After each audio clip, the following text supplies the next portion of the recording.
Ta pause ici, tu reprends là-haut. Très bien. Alors, Erev Tov à tous, ça fait vraiment plaisir en tout cas d'être là à Olami. On sent aussi la chaleur, l'amour qu'il y a ici. On a envie de rester en tout cas, on sent chez soi et c'est important aussi de sentir ça. Ça, je le mettrai en short. Voilà, tout de suite, en bande-annonce. Alors, je vous invite, Bezrat Hashem, à voir la petite introduction qu'on a faite en vidéo pour ce cours. Je pense que ça a été déjà visionné. Et on va voir ici, pour moi, c'est une des notions les plus fortes dans de manière que ça agit concrètement dans ta vie et les miracles arrivent dans ta vie. C'est quelque chose de très fort dans la Torah, c'est quoi ? On va travailler autour de cette phrase. Fais du bien et tout se passera bien. Alors, je vais commencer par une parabole moderne. Je vais expliquer. J'explique c'est quoi pour ceux qui ne me connaissent pas. Ceux qui ont l'habitude, quand je dis parabole moderne, ils comprennent tout de suite. Alors, parabole moderne, il faut savoir qu'à l'époque, avant que je fasse ma teshuva, je regardais des films. Mais à l'intérieur des films, il y a beaucoup de morale. Il y a des morales très riches parfois. Et il y a un film super, alors peut-être le Rav Parsi il connaît, ou même d'autres, je sais pas, moi j'ai 32 ans, donc ceux qui ont mon âge, ils connaissent aussi. Un film qui s'appelle Family Man. Family Man, alors c'est très sympa, je vais expliquer la parabole, ça m'a permis de mieux comprendre une Gemara dans Ta'anit. Alors je commence par la parabole. Donc dans cette histoire, ça commence comme ça, c'est un couple, donc Jack et Kate, ils sont comme ça à l'aéroport, au New Jersey, ils habitent au New Jersey comme ça, et lui maintenant Jack, il a envie de faire sa carrière, il va devenir plus tard président de la bourse. Donc t'imagines, pour réussir ça, il a envie d'aller à New York, il ne veut pas rester au New Jersey. Tu ne peux pas réussir au New Jersey comme tu peux réussir à New York. Donc il a voulu, enfin c'est ce qu'il pensait. Et Kate, il lui dit non, je t'en supplie, reste ici, peut-être que tu peux travailler aussi là, tu peux réussir là. Il lui dit non, t'inquiète pas, on se verra. Il la rassure, on se verra, je viendrai de temps en temps au New Jersey, on s'appelle, relation à distance, ça marche aussi peut-être, je sais pas. En tout cas, c'est ce qu'il a proposé. Vous avez compris, ils vont jamais se voir finalement. Et pendant 20 ans. Il va arriver au sommet de sa carrière. Il va arriver au sommet de sa carrière, il va réussir dans ses études, il va réussir à devenir président de la bourse, parce que tu vis comme un roi.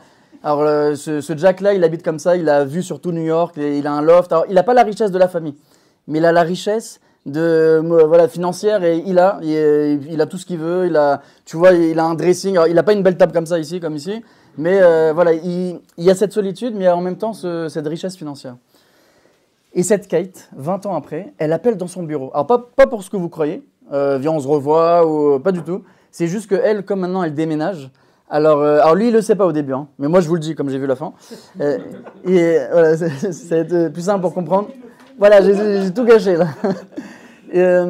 Ça se trouve, je fais exprès, en fait. Alors, qu'est-ce qu'elle fait ? Elle appelle. Alors, je vous dis pourquoi elle l'appelle. Lui, il n'a pas répondu. Elle va lui juste laisser un message comme quoi, rappelle-moi, quoi. Répondeur. Voilà, répondeur.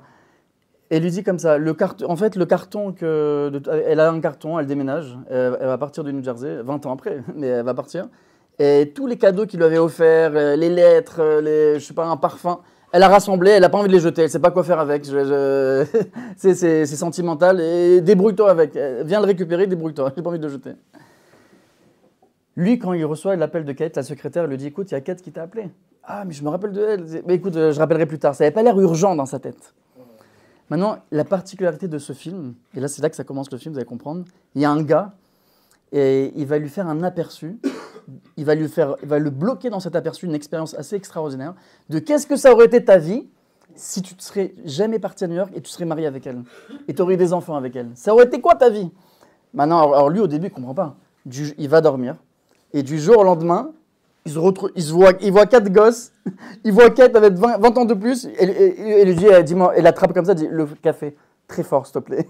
Il comprend pas, il dit, qu'est-ce que je fais là ? Alors, il comprend pas, il voit 4 gosses comme ça qui courent de partout, il est un peu choqué. Je crois qu'il calcule même pas la scène, ce qui se passe, il dit, je sais pas ce que j'ai bu, j'ai dû boire un coca bien sucré, et il va au travail. Donc, il traverse toute la ville de New Jersey en voiture, hein, jusqu'à arriver à New York. Il arrive là-bas, on le cale tout de suite, on le recale tout de suite, mais qui tu es ? Mais je suis le président de la bourse, regardez ! Et il pointe le tableau, un tableau où il n'y a pas son nom finalement. Il va vite comprendre qu'en fait, il est vendeur de pneus dans cette vie. Il n'y a rien à voir avec le président de la bourse. Il rentre à la maison et alors c'est très intéressant ce qui va se passer. En fait, tous les moments qu'ils vont vivre dans ce film, il va très vite apprendre à se refaire séduire par cette femme qu'il a déjà aimée il y a 20 ans. Alors les enfants, il va les découvrir parce qu'ils existent, c'est un aperçu. Hein. Il n'a jamais eu d'enfant avec elle. Mais elle, alors je sais pas pourquoi c'est intéressant, le Rav Citruk, il y a un couple comme ça qui est venu le voir. Et ils ont déjà vu tous les rabbinim, ils étaient au bord du divorce malheureusement, et ils ont déjà vu tous les rabbinim, tout ça. Ils ont dit Rav, en parlant au Rav Citruk, on sait déjà ce que vous allez nous dire, tout ça, ça sert à rien, c'est fini, c'est foutu. Il dit ok, juste je vous dire un truc, et ça a marché. Regardez Family Man. Ouais, alors, il a pas, d'une autre manière, la morale qu'il y a dedans, il va la dire. Il va dire écoutez, oubliez maintenant tous vos conflits. Ok, il y a des conflits, il y a ça, vous êtes en train de vous chamailler, tout ça. Oubliez les conflits, juste une chose. Il dit au mari, tu l'as aimé ta femme au mariage? Il dit oui. Et à sa femme, il dit, tu l'as aimé au mariage ou même pas? Il y en a, je sais pas. Il dit oui. Il dit, si vous l'avez fait une fois, vous pouvez le refaire 2 fois, même 20 fois. Vous pouvez vous reséduire très facilement même. Si vous l'avez déjà fait une fois, tu peux le refaire. Donc c'est très drôle parce que dans ce film, là, dans Family Man, ce Jack-là, malgré qu'il est dans une situation qu'il ne veut pas, c'est pas sa vie, il va se refaire séduire très facilement et naturellement avec cette Kate. Maintenant, ils vont vivre des super moments, tu sais, ils vont faire des bowling, ils vont faire des sorties de couple familiales aussi avec les enfants, très sympathiques. Et il va s'attacher énormément à cette famille, à la richesse familiale finalement. Maintenant, le gars là de l'aperçu, il a vu au début de l'aperçu, il a dit qu'est-ce qui se passe, où tu m'as ramené? Il a dit en fait, t'es coincé ici tant que tu comprends pas le message. Quel message? Et il dit à toi de savoir le message. C'est quoi le message? Vous avez compris. Tant qu'il comprend pas l'erreur fatale qu'il a fait. Il est bloqué là-bas. Alors lui, c'est très drôle parce que je vous dis un petit peu, je vous raconte un petit peu dans cette parabole moderne, dans ce film. Il va essayer de retrouver son travail. Parce qu'il a tout dans la tête. Alors pas le même costume à 10 000 $, mais un costume de Monoprix. Bon, Monoprix, c'est très bien, c'est qualité-prix, c'est très bien aussi. Mais en tout cas, il est parti comme ça avec un petit costume low cost et il a remonté les échelons jusqu'à limite récupérer son travail. Il a même eu un appartement de fonction donc, à New York. Et il a fait la surprise à Kate. Mais Kate, elle fait partie de l'aperçu. Hein. Donc elle est là pour le ramener, de nouveau dans le bon chemin. Et il dit écoute, je préfère la maison à New Jersey. Pour les enfants, c'est plus simple, c'est plus chaleureux, c'est plus, ça me parle pas. Et cette fois-ci, il a compris le message. Pourquoi? Parce qu'il bronche pas, le gars. Il a suivi, mais avec amour, il a suivi. En dansant, il a suivi. Je te suis. Tu veux à New Jersey. Tu veux ici à Saint-Mandé, je te suis. Comment ça s'est terminé le film? Vous allez comprendre pourquoi je vous ai raconté tout ça. Finalement, à la fin, il lui a dit, le gars de l'aperçu, le jour où tu me vois, c'est que tu as compris le message et tu dois retourner chez toi. Alors au début, il était content qu'elle ait entendu ça. Mais maintenant qu'il s'est attaché très fortement à toute cette vie, à cette richesse familiale, comme on a dit, il voit le gars de l'aperçu. Il dit non.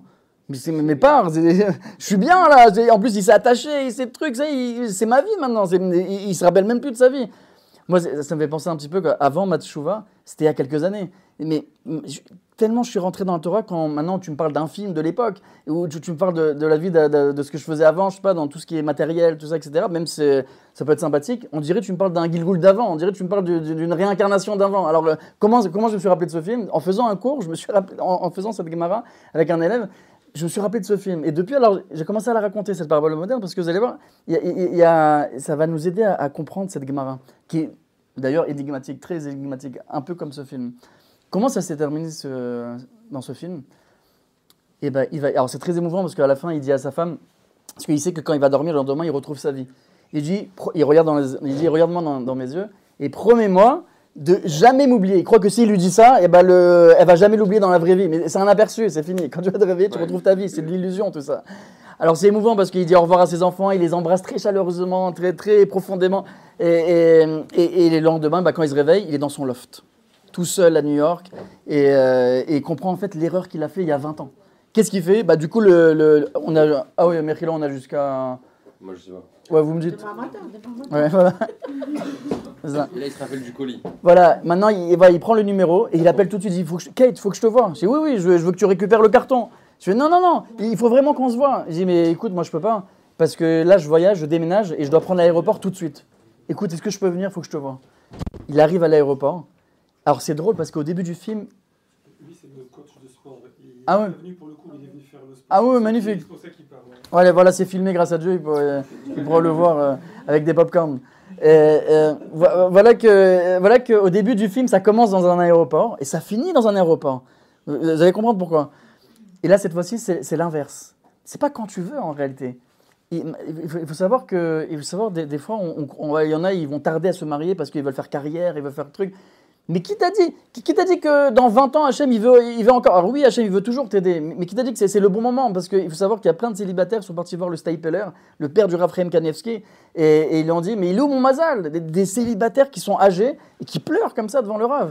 Mais ton mazal, mais Hachem, il te l'a envoyé déjà depuis longtemps. Ton mazal, elle s'est mariée déjà avec quelqu'un d'autre. Tu l'as raté. Pourquoi tu l'as raté? Parce que quand on te l'a présenté à toi, du ciel, on te l'a présenté à toi pour des raisons stupides, pour des raisons d'orgueil, et ben tu l'as repoussé. Ah, elle n'a pas de diplôme, elle n'est pas comme ça, elle n'est pas de ça, elle n'a pas cette qualité, moi je suis mieux. Pour des raisons stupides, tu as laissé passer ton mazal. Alors vous inquiétez pas, on peut toujours se rattraper et récupérer le mazal. Bezrat Hashem, voilà, il y a la formation sur le couple, on parlera de toutes ces petites choses. J'ai fait exprès pour le suspense. Maintenant, revenons à cette parabole moderne. À la fin, il arrive comme ça à l'aéroport. Et elle, maintenant, elle lui dit, je peux pas, je dois voyager. Donc, elle est en train de faire la queue comme ça pour enregistrer les bagages. Et là, il lui fait la scène romantique devant tout le monde. Il lui dit, écoute, il faut que je te parle. Il faut qu'on prenne un café. Je peux pas. Juste un café, 5 minutes. Alors, je comprends, tu as ton avion, il dit devant tout le monde. Mais tu peux prendre le prochain avion. Écoute, tu sais quoi, je te raconte ici. Alors, on n'a qu'à prendre le café ici comme ça. Et t'as une fille qui s'appelle Sarah et elle fait des super violons. Alors, elle progresse, hein, chaque jour elle progresse. Tu as Josh. Alors, Josh, il est super intelligent. Il commence à lui raconter les enfants qu'il a découverts dans l'aperçu. Elle le regarde. Elle le connaît quand même, ce Jack. C'est pas quelqu'un de bête. Il est quand même devenu président de la bourse, etc. Donc, j'ai dit, pas que pour ça. Elle a connu ce garçon-là. Elle a aimé ce garçon-là. Elle a dit, tu sais quoi, je t'accorde 5 minutes. Alors, c'est très énervant parce qu'à la fin du film, on ne sait pas ce qui se passe. Tu les vois juste discuter, elle a l'air de rigoler, elle a l'air de bien se passer. Mais après, la caméra, elle s'évade. À toi de t'imaginer ce qui se passe. Mais moi, je vais vous dire ce qui se passe. Lui, maintenant, c'est sûr et certain. Ce Jack-là, il va tout faire pour la convaincre et de lui dire, regardez les mots qui sont importants maintenant, les mots que je lui dis. C'est ça qu'il va lui dire. Kate, considère-moi en tant que futur mari. Parce que je l'ai vu à travers une expérience extraordinaire que je peux être un super mari pour toi et que moi et toi, ça match extraordinairement. Considère-moi, ce mot il est important les amis, considère-moi en tant que futur père de tes enfants. Parce que j'ai vu la famille extraordinaire qu'on a, mes amis, entre vous et moi. Si maintenant elle lui dit, ça m'intéresse pas, je suis pas ton bouche-trou et tu viens après 20 ans, laisse tomber, ça m'intéresse pas. Comment il va être lui? Détruit ou pas de l'intérieur? Mais il va être détruit. Pourquoi? Va prendre une autre femme, tu peux reconstruire ta vie. Mais non, l'expérience que j'ai vue est tellement merveilleuse, je veux ça plus que tout au monde. Et c'est ça qu'il lui dit, c'est ça qu'il est en train de lui dire. Mais si tu ne me considères pas, je vais être détruit de l'intérieur. Et si maintenant, imagine maintenant le contraire, positivement. Imagine, il lui dit, tu sais quoi, je te connais Jack. Je t'ai déjà aimé une fois, je sais que tu es intelligent, c'est incroyable tout ce que tu m'as raconté. Et en plus, j'aime bien Josh comme prénom, c'est des petits trucs de femmes sympathiques qu'on peut... les attendrir avec ça. Et je te suis. Et tu sais quoi, je te suis. Je veux me marier avec toi, je veux fonder cette famille. Comme tout ce que tu m'as expliqué, ça m'intéresse.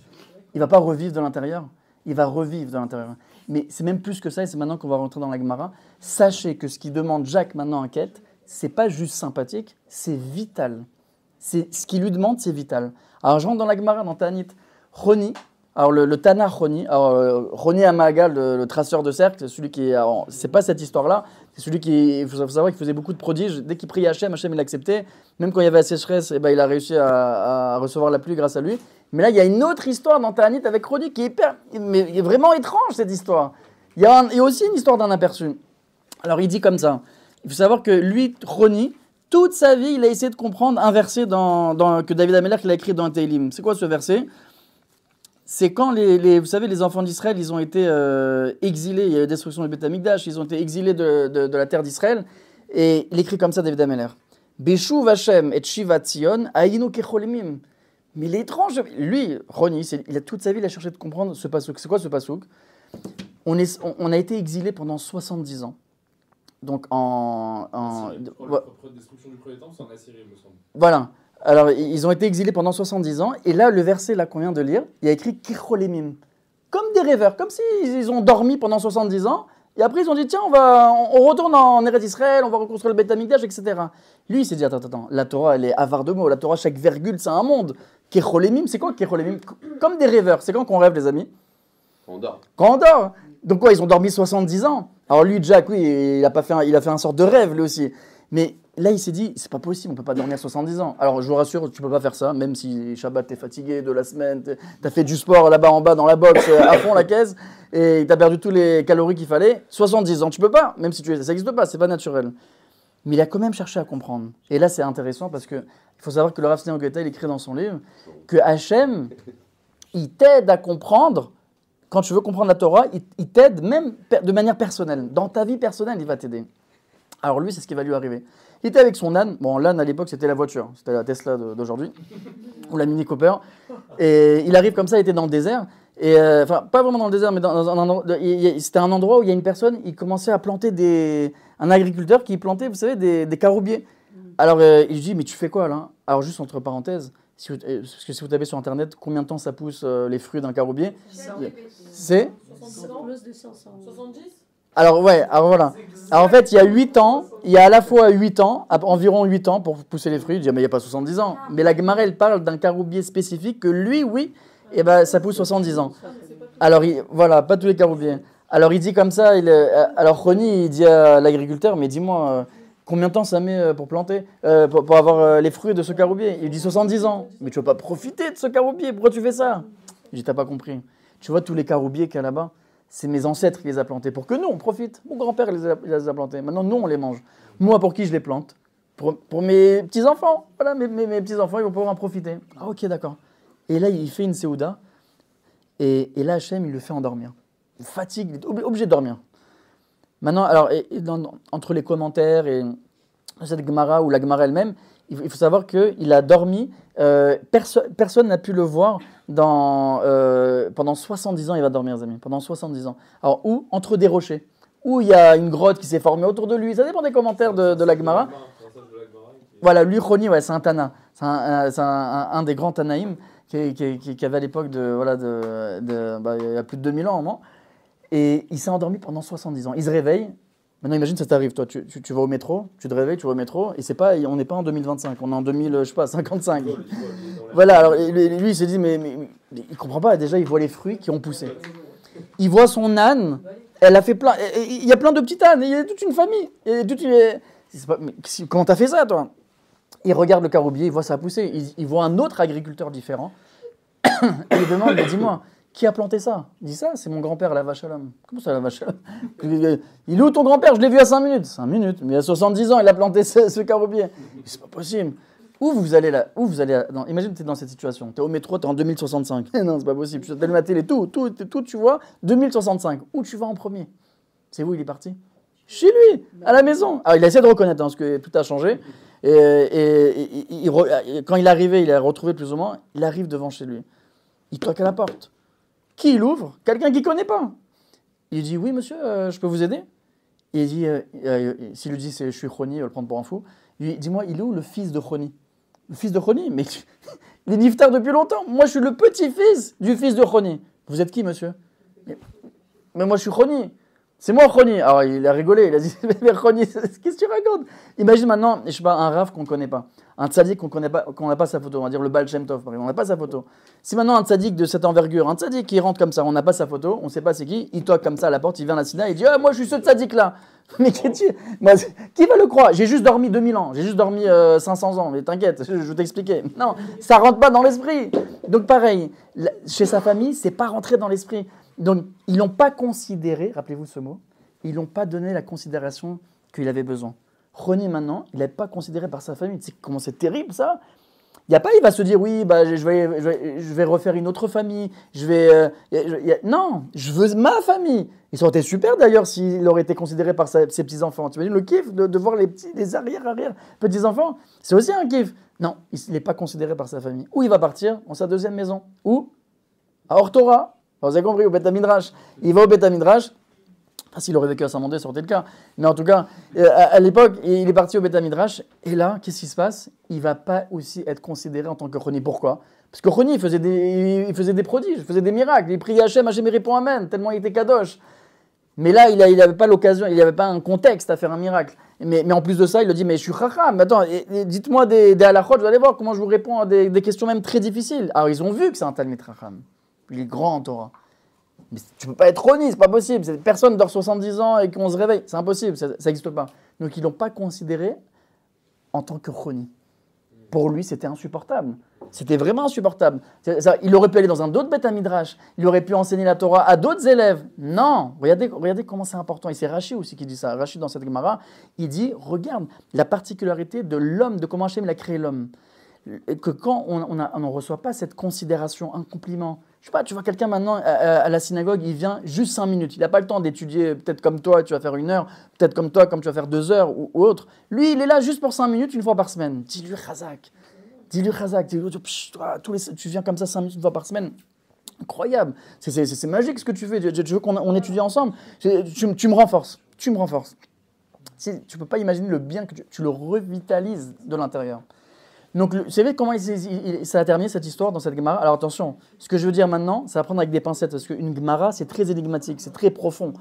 Alors, on prend avec des pincettes, et justement, Rashi, c'est lui qui va nous... Le Rav Stein Goethe, il rapporte Rashi, il rapporte ses commentateurs, il nous aide à bien expliquer ce qui se passe ici. Lui, en tout cas, texto dans la Gemara, il dit à Hachem, c'est insupportable, prends ma neshama, je ne peux pas rester ici. Ma famille est au Beth Midrash, on ne me considère pas, je ne peux pas avoir... Je suis pas le Choni que j'étais, je suis considéré comme un Rav, mais pas comme le Choni. Hachem prend ma Neshama, je peux pas. Et si Hachem il a accepté, il a pris sa Neshama, il a quitté ce monde comme ça. Maintenant, quand tu vois Rashi et le Rav Stein Goethe, il explique cette Gemara, il t'explique le Rav que regarde en fait comment un homme il fonctionne, un homme avec un grand H. Si il n'a pas la considération qu'il a besoin, et que c'est vital pour lui, c'est insupportable. Il est détruit finalement de l'intérieur. C'est comme une mort morale. C'est insupportable. Je fais une petite parenthèse comme ça sur le couple. Vous savez, vous allez tous vous marier avec votre Mazal Tov. Il y a le Rav Michael Asri qui est un des grands spécialistes du couple en Israël.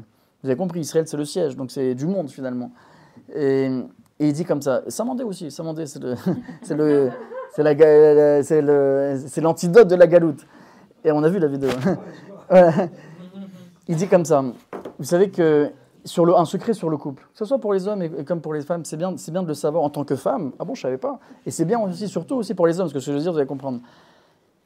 Comment une femme, elle arrive, on va prendre déjà un homme. Un homme, quand voilà, il est en vacances, voilà, il rentre à la maison, il y a les enfants, et le gars, il a 4 gosses, ok? Il est content, je vais ramener, on va manger un burger, après on va faire un petit bowling, et on va kiffer, t'inquiète pas, on va kiffer, je m'en occupe. Alors nous on aime bien faire le beau gosse comme ça.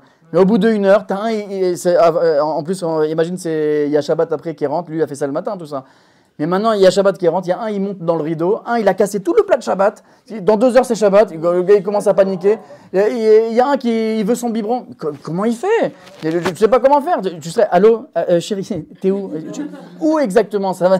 Il a besoin maintenant de se rassurer, au métro, il fait un calcul, t'es là dans 1h30, non, il faut prendre un taxi, je paye, prends un taxi. Et bien pourquoi une femme, elle a la capacité, comment Hachem lui a donné la capacité, et là c'est un grand secret sur le couple que le Rav il donne, comment une femme, elle peut avoir 5 gosses et en même temps s'occuper des 5? T'inquiète pas chérie, c'est pas grave, ça arrive à tout le monde, moi la première, c'est dans 2 heures Shabbat, je refais un plat, t'inquiète pas, j'ai un plan B, aucun problème. Toi, mets des chaussons tout de suite parce qu'il y a des bouts de verre. Toi, j'arrive, le biberon dans 2 minutes, compte jusqu'à 2 minutes. Voilà, très bien. Alors, celui qui est monté dans le rideau, elle va le récupérer. Tout va bien. Comment elle fait ça? Mais attention, elle pourra faire ça avec le sourire qu'à une seule condition. Sinon, ça va être dans les cris et dans les disputes. Et pourquoi? Voilà, exactement. Si son mari lui a rempli la batterie, c'est quoi la batterie? C'est la règle des 8 compliments. Alors, le Rav Fanger, il dit, un compliment minimum par jour. Minimum. C'est-à-dire, s'il n'y a pas ça, il y aura ça, Bezrat Hashem. Il y aura ça. Pour les ambitieux, les très ambitieux, c'est 8 compliments. Alors, j'ai réfléchi pourquoi 8 compliments. En fait, c'est 2 le matin, c'est 2 vers le midi. En fait, c'est toute la journée, elle est habillée de compliments. Mais attention, les amis. Ah oui, alors juste avant, oui, le compliment, il faut qu'il soit vrai. Parce que si tu dis à l'enfant, waouh, le dessin que tu as fait, Picasso, on l'appelle Picasso, on change. Maman, oui, c'est Picasso maintenant. Non.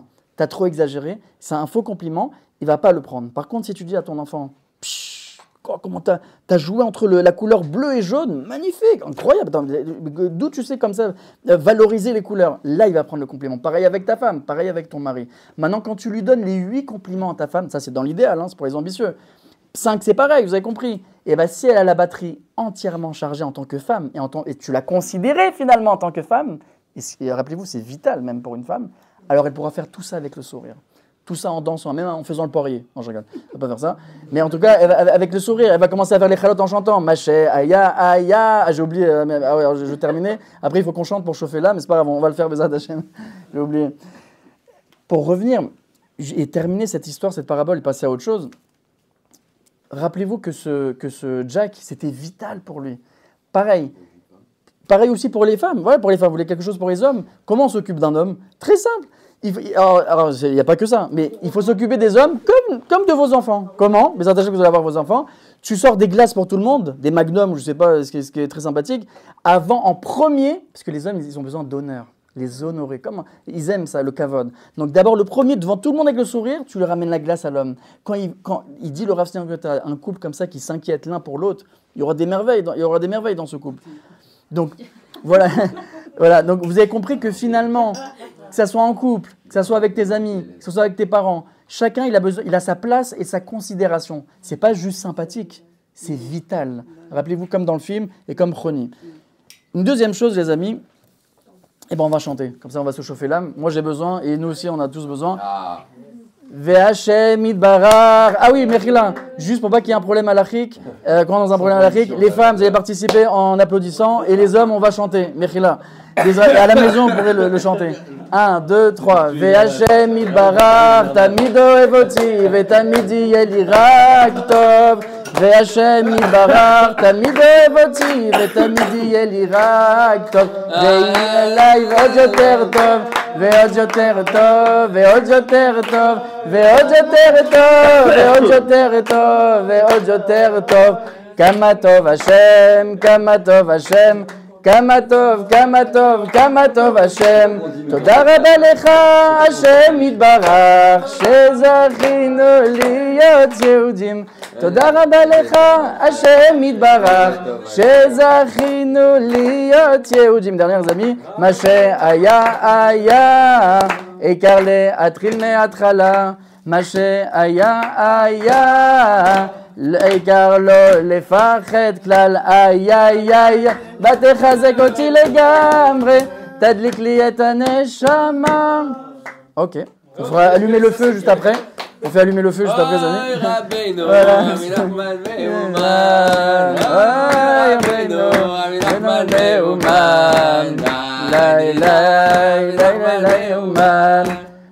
כל העולם כולו גשר צר מאוד, כל העולם כולו גשר צר מאוד, והעיקר לא לפחד כלל. ברוך אתה אדוני אלוהינו מלך העולם שהכל נהיה מדברו. Ok les amis, je vais parler d'un autre film. Non, je regarde. Mais c'est juste... Mais il ne s'arrête pas. Mais c'est juste comme ça. C'est pas le film. Juste, vous connaissez la cape invisible de Harry Potter? Ouais. Très bien. Voilà, je m'arrête là. Promis, voilà, la cape d'invisibilité. Sinon, parce que si je rentre dans un film, on en a pour 3 heures. Vous avez compris maintenant, parabole moderne, je trouve ça très puissant. Et c'est aussi pour cachériser cette touma qu'il y a dans les films et qu'on attire beaucoup de personnes, que les tzarets nous fait brûler du temps. Alors quand on prend cette parabole moderne et on prend... Et en plus, ça nous on est émerveillé parce que ça nous fait rappeler un moment inoubliable. Et après, on boit mieux la Torah. Donc j'aime beaucoup. Sachez qu'avec la bienfaisance, parce que tout ça, c'est du chesed, tout ce qu'on a dit tout à l'heure, c'est vital pour la personne. C'est du chesed quand tu donnes un sourire. C'est chesed que quand tu fais ce pas-là vers l'autre et tu donnes cette considération qu'elle a besoin. C'est du chesed. Maintenant, un deuxième sorte de chesed, les amis, c'est cette cape d'invisibilité. Alors, dans Harry Potter, ça n'existe pas. Ça. Tu auras beau te cacher, mais avec la bienfaisance, ça existe. Et je m'explique. J'ai une preuve. Ce témoignage sympathique, je l'ai vu dans Torah Box, c'est avec monsieur Herschel Bar Kofef. Ce gars-là, il était comme ça, pendant, vous savez, la nuit du cristal, tout était incendié, vous savez, les synagogues, malheureusement, tu avais des feuilles volantes dans les rues, déchirées, brûlées, tu sais, des feuilles de Gemara, des feuilles de Mishnah, de Chumash. Et lui, ce monsieur Bar Kofef, c'était un shamash. Un shamash, lui, toute sa vie, qu'est-ce qu'il fait? Il s'occupe de ces choses-là, il met la gnisa, il va ranger. D'ailleurs, celui qui s'occupe des affaires d'Hachem, Hachem, il s'occupe de tes affaires, toujours. C'est une belle mitzvah de ranger, vous savez, les livres à la synagogue, de faire propre. C'est la maison d'Hachem. C'est lui qui fait ça, Hachem s'occupe de ses affaires. Donc c'est intéressant. Lui, qu'est-ce qu'il a fait? Il voit toutes ces feuilles. Alors c'est dangereux parce qu'il y a des tirs de partout, il y a des nazis, ça rigole pas. Mais il s'est dit, je peux pas, c'est plus fort que moi, je peux pas laisser ces feuilles comme ça, volantes. C'est des feuilles kadosh, c'est de Torah. Qu'est-ce qu'il a fait? Il a pris ses précautions, il a commencé à les ramasser et il les enterrait. Il les enterrait et il faisait la gnisa. Qu'est-ce qu'il faisait quoi? La gnisa, le système de la gnisa, voilà, je prends les feuilles qu'on ne peut pas jeter à la poubelle et je les enterre. Ah. Et voilà, on les enterre. Okay. Maintenant, qu'est-ce qui se passe? Il se passe qu'à un moment donné, il voit des balles qui le frôlent. Il y a des nazis qui tirent de partout et ça le frôle. Qu'est-ce qu'il s'est dit? Il s'est dit, j'ai l'impression... Ouais, alors il ne peut pas faire Matrix. Et il s'est dit, j'ai l'impression que je suis invisible, que ma mitzvah, elle me protège. Peut-être que il s'est dit ça. Ma mitzvah, elle me protège, j'ai l'impression. Peut-être que je suis invisible. Va savoir. Peut-être que la balle, elle ne peut même pas me traverser. Je ne sais pas. Il y a des balles de partout. Tout le monde tombe. Et je suis le seul, apparemment, qui ne tombe pas. Donc, il a continué à faire cette mitzvah, à s'occuper comme ça des feuilles de Kadosh, ces feuilles de Torah, et les enterrer.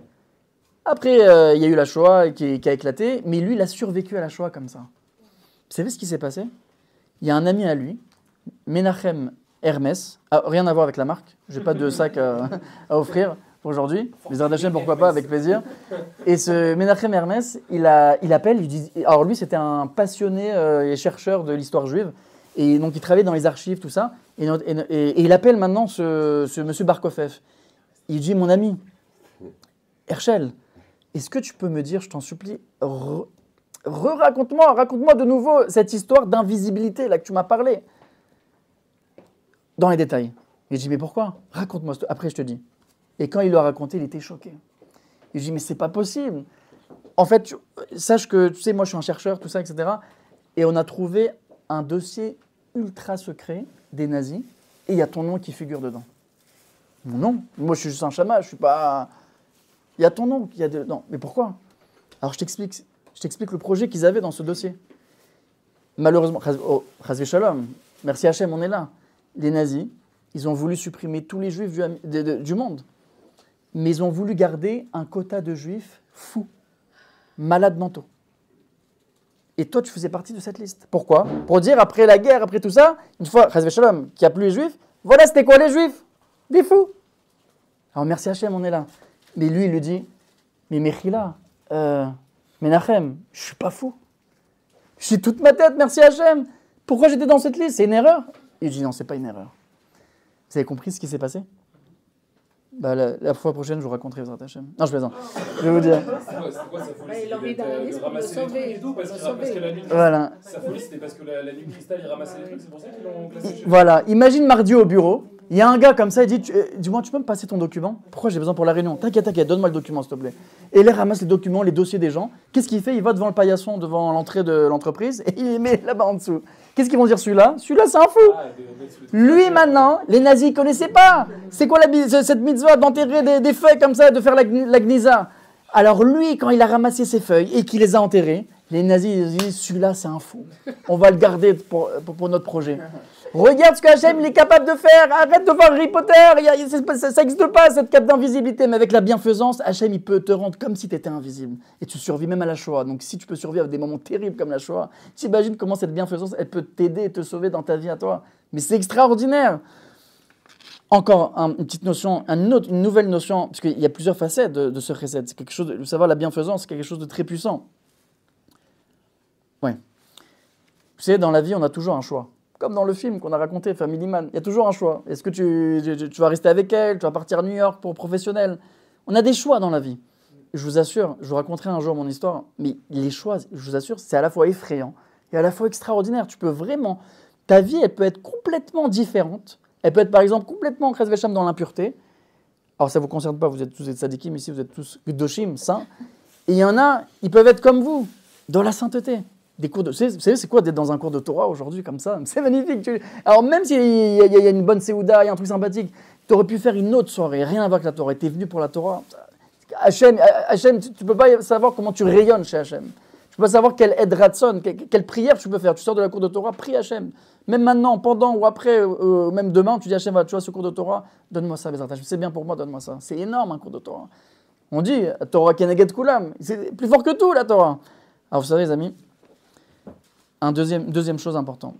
Le Rav Sneur Goethe, il raconte comme ça, il y avait une dame, âgée un peu, et elle avait une maladie rare, une maladie psychologique. C'est quoi? C'est que dès qu'elle voyait un sac ouvert et que la personne elle n'est pas là, pas vraiment à côté, elle regarde. Elle vole pas, mais elle regarde. Elle fouille comme ça, elle regarde. Ouais. Maintenant, une fois, elle était invitée comme ça à un mariage. Et la Kala, tu sais, la Kala, elle reçoit plein de sacs. Et elle était à côté de tous ces sacs-là. Avec ce qu'elle avait, sa maladie psychologique, à un moment donné, elle n'en pouvait plus. Elle s'est levée, elle a commencé à regarder tous les sacs. Il a fouillé comme ça. Maintenant, quelqu'un qui ne la connaît pas, il croit vraiment qu'elle va voler, qu'elle va prendre des choses. Qui va la voir? La mère de la Kala. La mère de la Kala, il la voit. Il dit, qu'est-ce qu'elle faisait là? Mais sérieuse? Elle la regarde 5 minutes et elle dit, je vais faire un scandale. Si elle ne s'arrête pas, je vais faire un scandale, ça ne va pas le faire. Et elle voit qu'elle continue, tous les sacs, pas juste un sac maintenant, elle a ouvert 2-3 sacs déjà. Tous les sacs, elle commence à ouvrir, les retourner. Elle a commencé, la mère de la Kala a commencé à faire un scandale. Il y a une voleuse ici. En 2 minutes, elle est devenue la voleuse de la ville. En plus, elle la connaît pas, la mère de la Kala. Elle dit, qui t'a invité? La belle famille. Wow, ça a fait le balagan, ça a fait un désordre pas possible avec toute la famille. Et elle part en courant, elle appelle son fils Shimshon. Elle dit, Shimshon, rentre vite à la maison, maman, elle pleure. Alors son fils, il connaissait un petit peu son problème, cette maladie-là qu'elle avait, psychologique. Mais, par respect, il ne lui a jamais demandé vraiment qui, quoi, comment, pourquoi. Mais là, il va lui demander. Il dit, écoute, maman, pourquoi tu connais au métro, quand tu t'envoies un texto, il y a quelqu'un qui regarde. Tu sais qu'il a vu ton texto. Tu sais, il l'a lu maintenant. Qu'est-ce que tu fais? T'as envie de le frapper. Pas de le frapper, mais pourquoi tu fais ça? T'as envie de marquer dans le texto, arrête de regarder. Qu'est-ce que tu fais? C'est vrai ou pas? Donc, tu imagines quelqu'un qui lui dit, maman, pourquoi tu fais ça? Quelqu'un, il vient dans ton frigidaire et il ouvre comme ça. Tu vas pas aimer. Et il dit, je vais te raconter, mais promets-moi que tu ne me juges pas. Je te juge pas, maman. T'es ma maman, raconte, je peux tout écouter. Alors elle lui raconte. Elle, c'était une survivante de la Shoah. Et vous savez, regardez comment ça marque aussi, ces moments de Shoah. À vie. Des fois, non. Des fois, grâce à Dieu, il y en a qui guérissent vite. Mais des fois, c'est à vie. Et elle dit comme ça, que quand les nazis nous ont demandé de prendre 2 valises. Vous savez, c'était direction camp de concentration. On a pris 2 valises. Ils ne savent pas maintenant c'est quoi camp de concentration. Ils ne savent pas ce qui va se passer. Ils avaient une idée. Il y en a, ils avaient une idée. Elle prend 2 valises. Beaucoup de personnes, ils ont fait ça, j'imagine.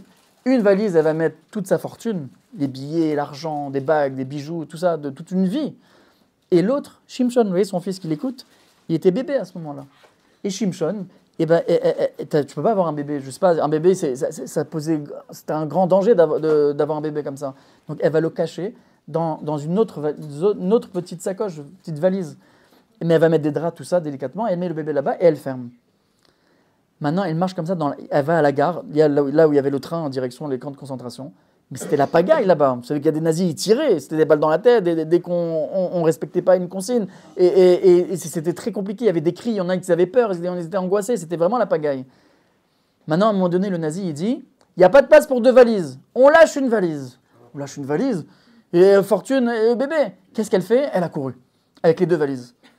Juive, je t'ai vu, tu lâches la valise ou je tire? Toi, là-bas. Maintenant, qu'est-ce qu'elle fait? Elle est obligée. C'est sa vie, on est obligé. Alors, dans la main gauche, elle avait tout ce qui est argent, tout ça. Elle lâche, bien sûr. C'est même pas un choix. Et elle rentre vite dans le train. Maintenant, il faut savoir une chose. Une fois que tu es rentré dans le train, il n'y a pas je commence à sortir, je veux prendre une glace, ou je vais aux toilettes. Il n'y a pas où j'ai oublié un truc. Il n'y a rien. Celui qui sort, c'est une balle dans la tête. Malheureusement. Donc, elle rentre comme ça, comme elle a secoué un peu le sac où il y avait le bébé, avec la peur, l'angoisse, de vite courir, qu'il ne lui tire pas dessus. Elle regarde si tout va bien, c'est un nourrisson, c'est quand même. Elle ouvre le sac, et qu'est-ce qu'elle voit, les amis? L'argent. Elle voit les bijoux, l'argent, les montres, les trucs. Et c'est pas, non, c'est pas possible. Donc elle comprend que là, elle vient de laisser son bébé. Elle peut plus retourner, c'est fini. Et elle dit à Shimshon, son fils qui était en train d'écouter, t'es pas mon vrai fils, t'es mon fils adoptif. Je t'ai appelé, la mémoire de mon fils Shimshon, je t'ai appelé comme lui. Alors ma maladie, c'est quoi? c'est que j'espère retrouver mon fils dans chaque sac. C'est pour ça que je regarde les sacs, c'est pour retrouver... C'est maladif, mais c'est pour ça. Vous avez compris? Pourquoi je vous ai raconté ça? Le Rav Shneur Goethe, là, c'est très important, les amis. Il dit, toute la vie, on a toujours, dans chaque situation, 2 sacs. Un sac qu'il faut surtout lâcher et un sac qu'il faut surtout pas lâcher. Je vous donne un exemple, Bezrat Hashem, quand vous allez vous marier. Quand tu rentres à la maison, quel sac tu tiens dans la main? Le sac de ton téléphone? Et tu lâches le sac de ta famille? Tu as hâte que, je sais pas, ils vont dormir, qu'ils vont te laisser tranquille, ou même pas, genre, tu es là, mais tu n'es pas là. Physiquement, tu es là, ton esprit, elle n'est pas là. Tu n'es pas en train de profiter de la plus belle chose au monde que tu peux avoir dans ta vie, la plus belle expérience. La vie humaine, c'est le mariage. Et de ça, il y a le fruit des enfants. Et de fonder une famille. Il y a pas plus, c'est l'idéal. C'est pas accessoire, c'est primordial. Il n'y a pas plus beau que ça, il n'y a pas plus grand que ça. Mais d'où aussi la difficulté. Bon, ça, c'est pour un autre cours sur le couple. Mais d'où la difficulté? Les choses grandes, c'est les choses les plus difficiles. Tu ne peux pas devenir Bill Gates comme ça, en claquant des doigts, dans la facilité. Il y a forcément de l'investissement. Mais pour revenir à ce sac, quel sac tu as toujours? Dis-toi quel sac tu as. Est-ce que j'ai le sac de Yetzer Hara ou j'ai le sac avec Hachem? Est-ce que, je sais pas, je dis n'importe quoi. Quelqu'un maintenant, il a beaucoup de Torah, il apprend beaucoup de Torah. Mais quand il y a quelqu'un qui est dans le besoin, il demande une petite pièce, il l'envoie balader. Mais qu'est-ce que tu fais? Mais alors pourquoi tu apprends toute cette Torah? Il a la Chot, et t'es Dayan, Mais en fait, tu as lâché Hachem et le sac de la Torah depuis longtemps. En fait, tu as le sac de l'orgueil dans toi, que tu gardes dans ta main. Mais quel sac tu as? Toujours, mes amis, comme on a dit tout à l'heure, quelqu'un maintenant, il veut faire sa carrière, trop carrière. C'est bien de travailler, c'est bien d'avoir un bon travail. Bezrat Hashem, on va tous réussir.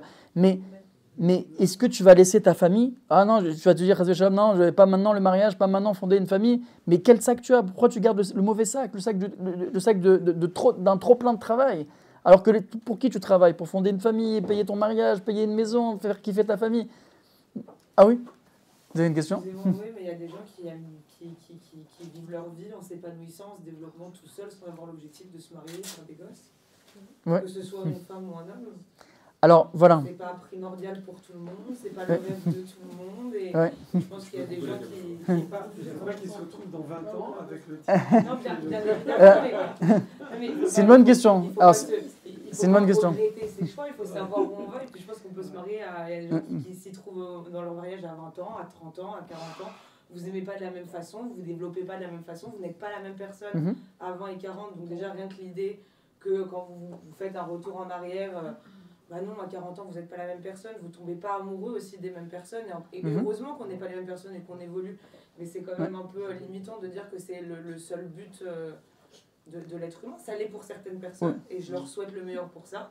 Et puis en a d'autres, je leur souhaite aussi le meilleur d'avancer dans la vie sans... Alors, c'est une bonne question, on peut même faire un débat dessus, un cours dessus entier. Mais je pense que selon la Torah, dans le projet d'Hachem, que lui, Hachem, pourquoi il a écrit une Torah, les amis? C'est quoi? Pourquoi on danse? Alors, 2 choses.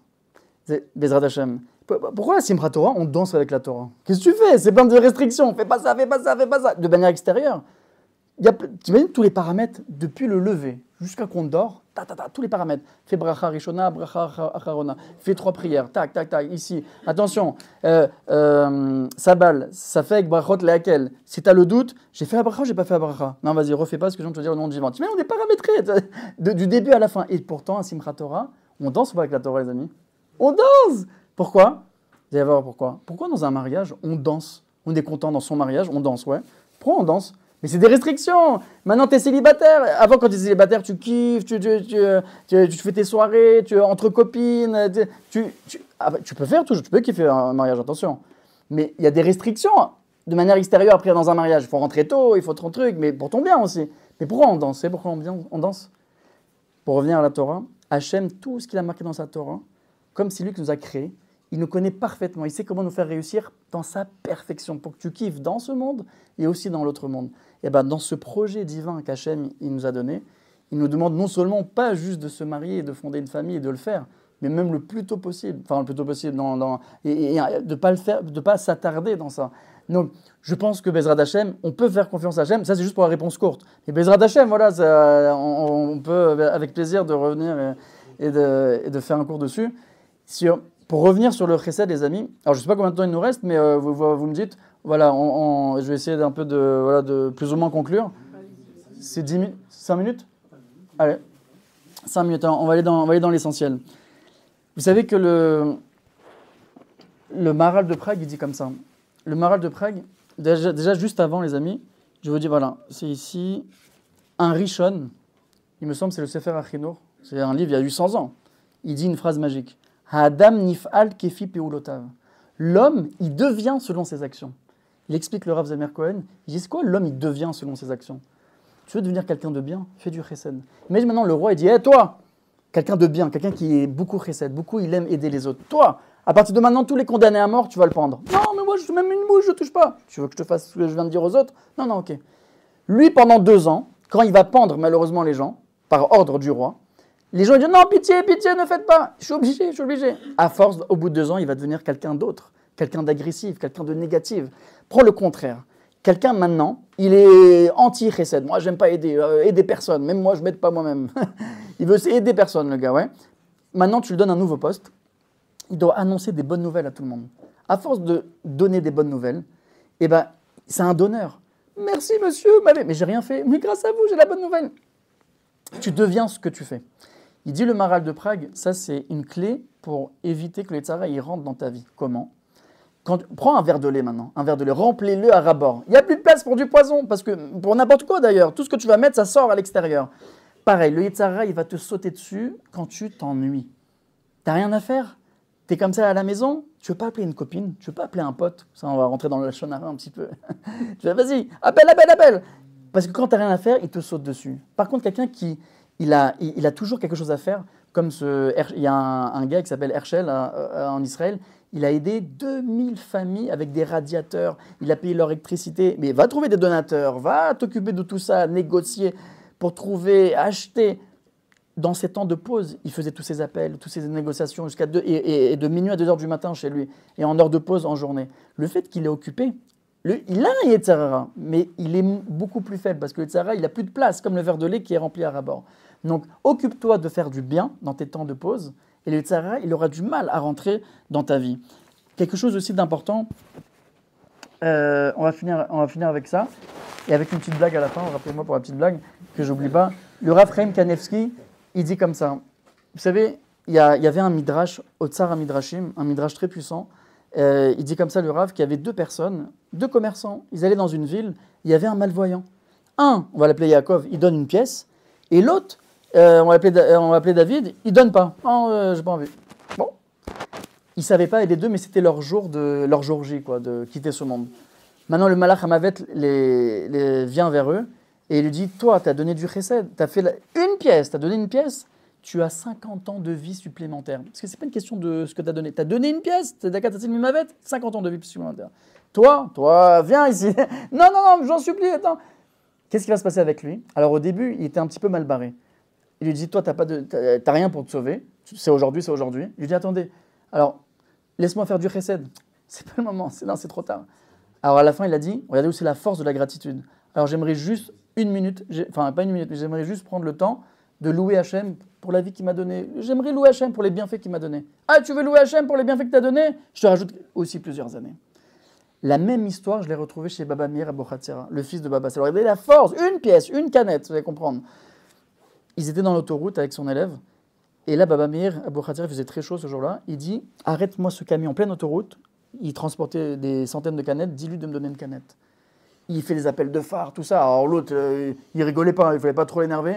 Il s'arrête, il dit, qu'est-ce qu'il y a, qu'est-ce qui se passe? Il dit, le Rav, il veut une canette, il a soif. Il lui dit, mais pour ça que tu m'arrêtes, mais c'est pas à moi les canettes. Il aurait pu le donner quand même de sa poche. Tu peux, ça va, tu mets 1 euro et tu donnes une canette. Quelqu'un, on te dit qu'il a soif. Non, encore une fois, tu m'arrêtes, je te casse les dents. Il n'a pas dit ça, mais voilà, ça va pas le faire, quoi. Qu'est-ce qui se passe? Le Rav lui a dit, insiste, demande une canette, une deuxième fois après. Oh là là, l'autre, il s'est énervé, rouge. Ok, d'accord. C'est un frère, hein, il n'est pas comme ici, la salle de sport sympathique où tu peux te défendre. Qu'est-ce qui se passe? On peut rien faire, on ne peut pas forcer à faire du chesed. 5 minutes après, quelques minutes après, le camion était retourné en arrière. Il dit, Rav, qu'est-ce qui s'est passé? Il a dit, le Malach m'avait dansé en haut du camion depuis tout à l'heure. S'il m'aurait donné une canette, juste un chesed, la vie, elle repart. Mais Rav, pourquoi on m'avait pas dit, je l'aurais dit. Et il m'aurait donné toutes les canettes. Je sais pas comment on aurait bu ces canettes, on lui a pas dit ça. Mais il aurait fait ce chesed. Il lui dit parce que ça aurait été déjà trop tard si on lui aurait dit pourquoi donner la canette. Regardez, une canette, une pièce que ça fait. Le Baal Shem Tov. Le Baal Shem Tov, il dit, tu vois, le rêve qu'il a fait Yaakov Avinu avec l'échelle, je termine les amis, je conclue.